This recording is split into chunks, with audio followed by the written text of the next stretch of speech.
Merci. Monsieur Valax. Oui, très rapidement, Monsieur le Président, merci.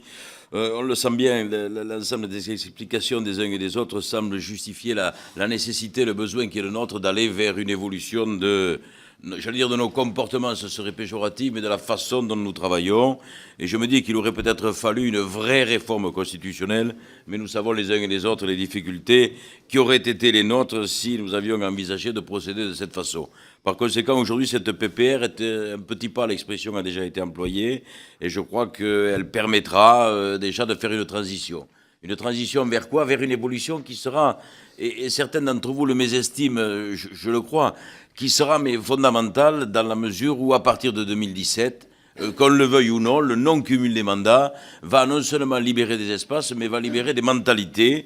Et je crois que ce texte-là, sur le non-cumul des mandats, produira des effets dont nous ne mesurons pas aujourd'hui encore l'immensité en quelque sorte. Donc le travail parlementaire à partir de 2017 sera profondément transformé.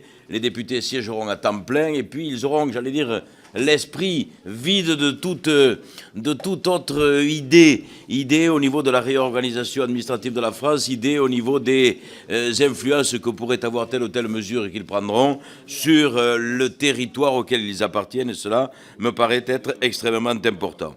Aujourd'hui, quelques observations et j'en ai terminé. Le premier axe de cette résolution porte sur la valorisation des activités de contrôle et d'évaluation.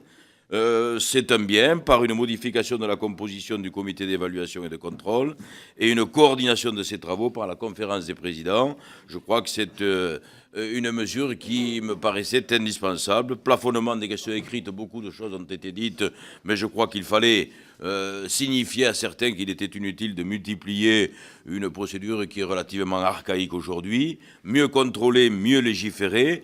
La limitation de la durée de discussion générale est à mon sens un vrai progrès. Je vous rappelle le dernier épisode fameux, 78 intervenants devant un hémicycle totalement vide. C'était dans le cadre de la première lecture du texte sur la délimitation des régions au mois de juillet. Donc il était normal que là aussi nous puissions prendre un certain nombre de dispositions limitant une perte de temps qui nous paraissait aux uns et aux autres évidente. Revaloriser enfin le travail en commission avec une publicité de l'ensemble des débats.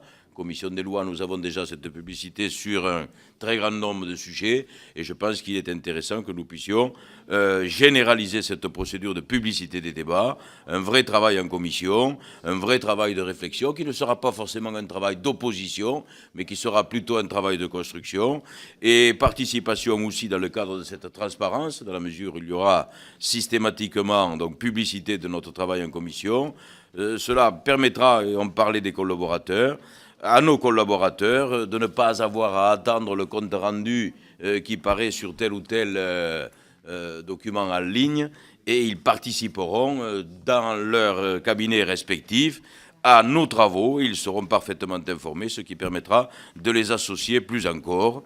Cette proposition confirme aussi une volonté de revalorisation des droits de l'opposition. Je ne reviens pas sur les mesures qui ont été dictées, mais tout ceci me paraît très intéressant. C'est le début d'une évolution. Ce texte comporte donc des avancées. Il nous appartiendra de poursuivre ce travail. Merci, chers collègues.